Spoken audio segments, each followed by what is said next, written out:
చూస్తున్నాం. ఇటు మాజీ ENC Muralidhar రావుతో Kaleshwaram commission chief cross examination ముగిసింది. దాదాపుగా 2 గంటల పాటు commission chief justice Pinaki Chandra Ghose cross examination చేశారు. మొత్తం 8 పేజీల ప్రశ్నలను సంధించారు ఆయన. పనులు పూర్తి కాకుండా క్వాలిటీ టెస్టులు చేయకుండానే బిల్లులు ఎలా చెల్లించారని ప్రశ్నించారు. 3 బ్యారేజీల డిజైన్స్ మధ్యలో ఎందుకు మార్చారని ప్రశ్నకు అటు మురళీధర్ రావు తప్పులు జరిగాయని ఒప్పేసుకున్నారు.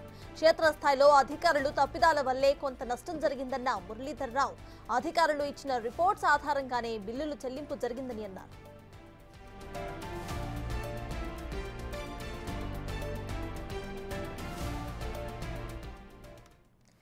ఈ క్రాస్ ఎగ్జామినేషన్ కు సంబంధించిన అప్డేట్స్ మా ప్రతినిధి వెంకట్ అందిస్తారు. వెంకట్, చెప్పండి. ఇటు మాజీ ఈఎన్సీ మురళీధర్ రావుతో క్రాస్ ఎగ్జామినేషన్ ముగిసినట్టు తెలుస్తోంది. ప్రెసెంట్ అప్డేట్స్ ఏంటి? ఆయన ఏం చెప్పారు?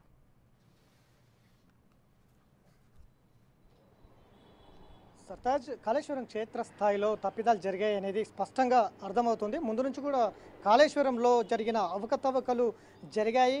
మేడిగడ్డ, సుందిళ్ళ, అన్నారం పూర్తి స్థాయిలో వైఫల్యం చెందాయి అనడానికి ప్రస్తుతం క్రాస్ ఎగ్జామినేషనే నిదర్శనం అని చెప్పుకోవచ్చు.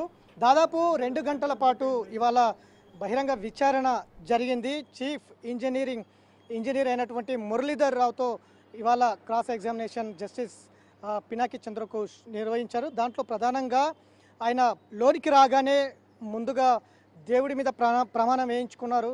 ఈఎన్సీ మురళీధర్ రావు దేవుడి మీద ప్రమాణం చేసి అంత నిజమే చెప్తా అని ఒప్పుకున్నారు. దాని తర్వాత ఈ అఫిడవిట్ మీదేనా, ఈ అఫిడవిట్లో సంతకాలు మీవేనా అని కూడా మొదటి ప్రశ్న ఆయనను సంధించారు. ఆయన ఎస్ మాదే, ఈ అఫిడవిట్ నాదే, ఈ సంతకాలు నావే అని కూడా చెప్పడం జరిగింది. దాంతోపాటు కాళేశ్వరం నిర్మాణం కంటే ముందు మీరు ఏం చేసేవారు అని కూడా అడగడం జరిగింది. ఆ తర్వాత కాళేశ్వరం ముందు నేను 2 రాష్ట్రాలకు ఇంజనీరింగ్ చీఫ్గా ఉన్నానని చెప్పారు. తర్వాత కాళేశ్వరం మొత్తం నిర్వహణ అంతా కూడా తన ఆధీనంలో జరిగిందని కూడా ఆయన చెప్పినటువంటి నేపథ్యం ఉంది. ఆయన దాదాపు మొత్తం 8 పేజీల ప్రశ్నలు ఈఎన్సీ మురళీధర్ రావు ముందు ఉంచారు. దానికి సంబంధించిన జవాబులన్నీ కూడా ఆయన చెప్పుకుంటూ వచ్చారు. దేవుడి మీద ప్రమాణం వేసి చెప్పారు కాబట్టి ఇందులో క్షేత్రస్థాయిలో తప్పిదాలు జరిగాయి అనేది కూడా స్పష్టంగా మనకు అర్థమవుతున్నటువంటి నేపథ్యం ఉంది.